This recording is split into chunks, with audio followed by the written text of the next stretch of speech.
Hola a todos, bienvenidos a nuestro estudio. Hoy vamos a sumergirnos en uno de los relatos más intensos y debatidos de toda la Biblia. Génesis capítulo 22, conocido como el Aqueda o la atadura de Isaac. Este no es un episodio fácil, pero su profundidad teológica es inmensa. ¿Es una historia sobre un Dios cruel o sobre una fe inquebrantable? Acompáñenme a desentrañar su significado. Génesis capítulo 2 no aparece de la nada. Es la culminación de un largo viaje que comenzó en Génesis capítulo 12, cuando Dios llamó a Abraham y le hizo una promesa. Si Génesis 12 es el llamado, el 15 la promesa, el 17 el pacto y el 21 el cumplimiento con el nacimiento de Isaac, entonces Génesis 22 es la prueba definitiva de la fe. Este capítulo no busca mostrarnos a un Dios que juega con sus criaturas, sino explorar la confianza absoluta en el Dios que hace y cumple pactos.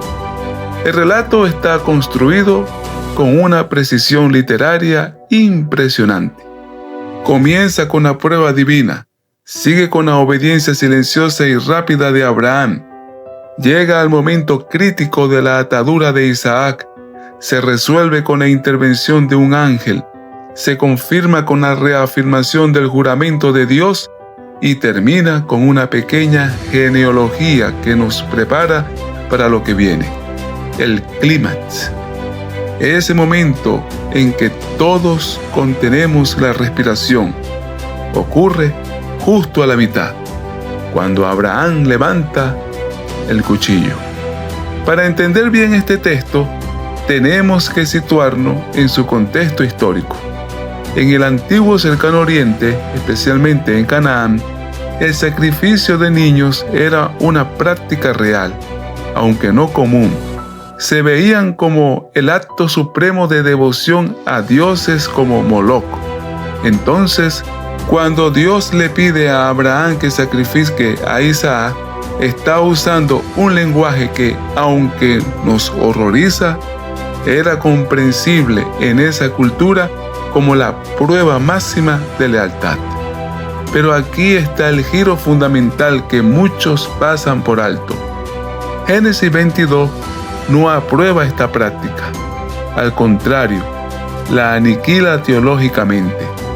En el último segundo, Dios detiene el sacrificio. Provee un carnero para que muera en lugar de Isaac. Con esto, la Biblia está diciendo de forma radical: mi Dios, el Dios de Abraham, no es como los dioses paganos. Él no desea la sangre de tus hijos. Es una crítica directa a las religiones de la región. Otro detalle importante es la edad de Isaac. El arte a lo largo de los siglos nos lo ha pintado como un niño pequeño, pero el texto sugiere otra cosa. Isaac carga la leña para el holocausto, una tarea que requiere fuerza física. Muchos eruditos calculan que podría tener entre 15 y 30 años. Esto cambia todo. No es un niño indefenso, sino un joven que, al parecer, consiente y confía en su padre.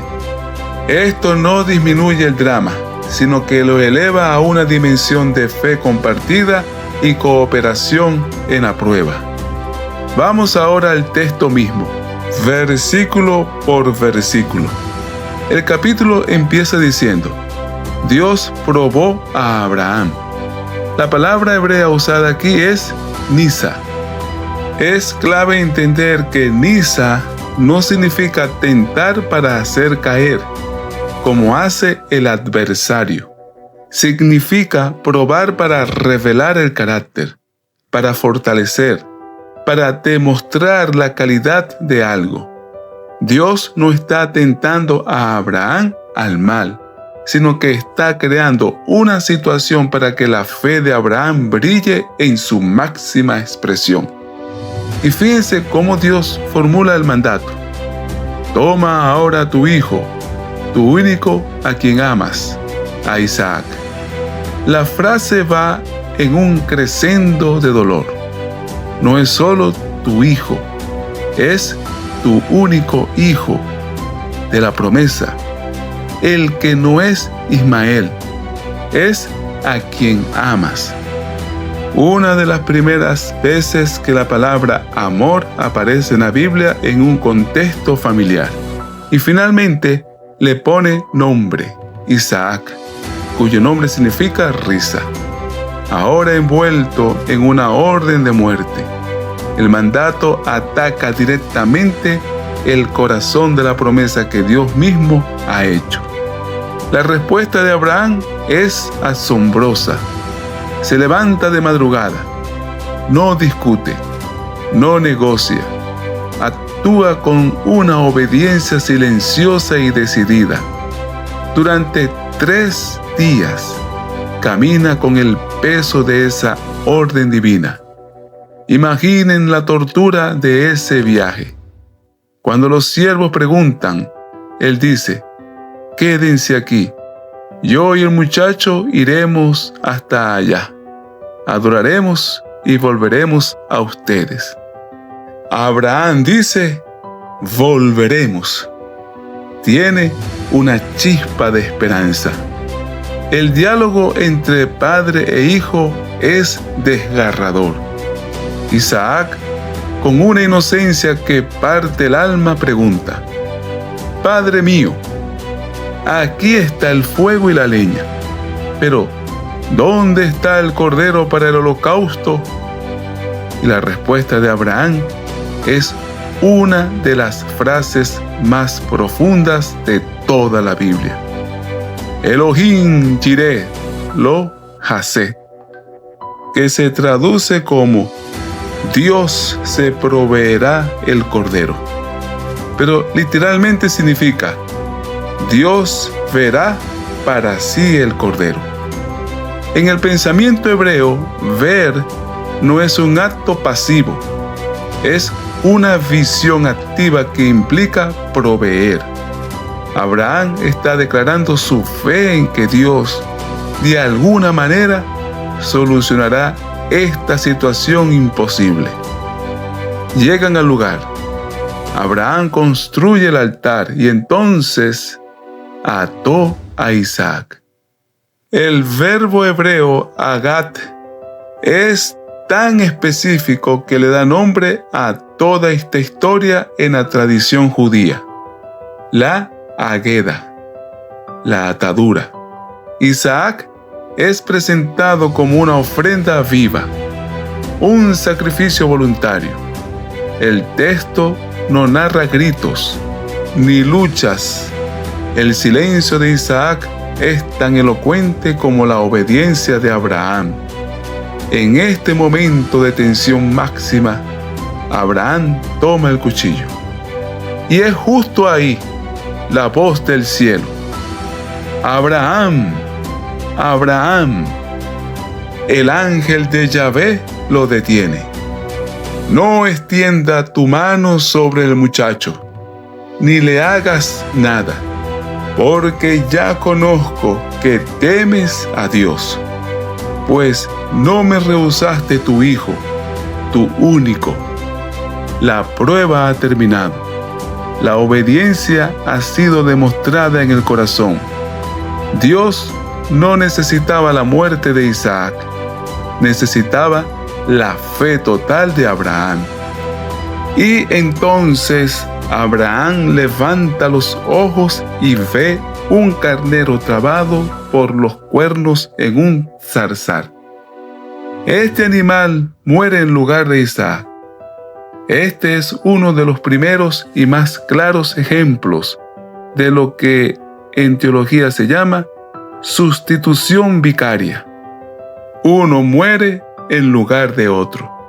Abraham llama a ese lugar Yahvé Jireh, que significa el Señor proveerá. hasta el día de hoy se dice: en el monte del Señor será provisto. Después de este acto de fe supremo, Dios interviene de nuevo, pero esta vez con un juramento. Y por primera vez en la Biblia, Dios jura por sí mismo. Como en todo el universo, no hay nadie más grande por quien jurar, Él pone su propio ser como garantía. La promesa ya no es solo una promesa, es un juramento irrevocable. Tu descendencia será incontable como las estrellas. Vencerá a sus enemigos y a través de ella todas las naciones de la tierra serán benditas. Todo porque Abraham obedeció. ¿Cuáles lecciones teológicas podemos sacar de aquí? Primero, la naturaleza de la fe probada. El libro de Hebreos en el Nuevo Testamento nos dice que Abraham creyó que Dios era poderoso incluso para levantar a Isaac de entre los muertos. Su fe no era ciega, sino que estaba anclada en el poder y la bondad de Dios. Segundo, y esto es crucial, Dios aborrece los sacrificios humanos.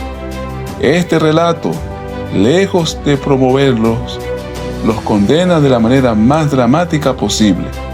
El Dios de la Biblia no es un monstruo sediento de sangre, sino un Padre que valora la vida. Tercero, el principio de sustitución y provisión.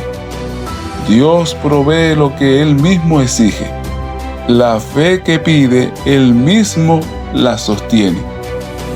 El sacrificio que parece requerir, Él mismo lo proporciona. Él es Yahvé Jireh, el Dios que ve y provee.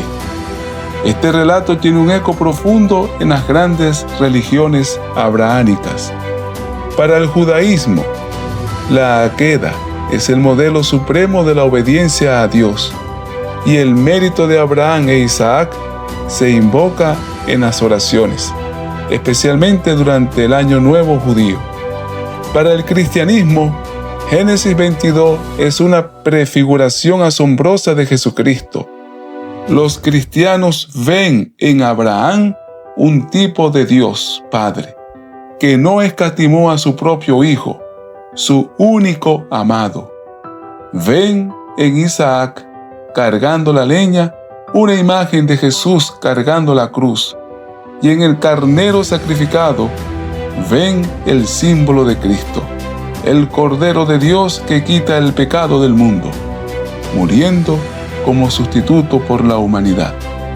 Claro, quedan preguntas éticas. ¿Cómo puede un Dios bueno ordenar algo aparentemente inmoral? La respuesta bíblica es que Dios nunca tuvo la intención de que Isaac muriera. El mandato fue una prueba diseñada para revelar dos cosas: la profundidad de la fe de Abraham y la verdadera naturaleza de Dios. Un Dios que rechaza la violencia y ofrece un sustituto. En conclusión, Génesis 22 es una historia que redefine nuestra comprensión de Dios y de la fe. Nos enseña que la fe verdadera no es fácil. A menudo nos lleva al límite de nuestra comprensión y nuestra comodidad. Pero también nos revela que nuestro Dios no es uno que exige la muerte, sino que busca la fe del corazón. Y lo más hermoso de todo, en el momento de la prueba más oscura, Él mismo provee la salida, la gracia, el sustituto. La historia de Abraham e Isaac no es una tragedia de pérdida, sino un glorioso poema sobre la redención, la sustitución y la provisión inagotable de nuestro Dios infinito. Gracias por acompañarme en este análisis profundo. Nos vemos en el próximo capítulo.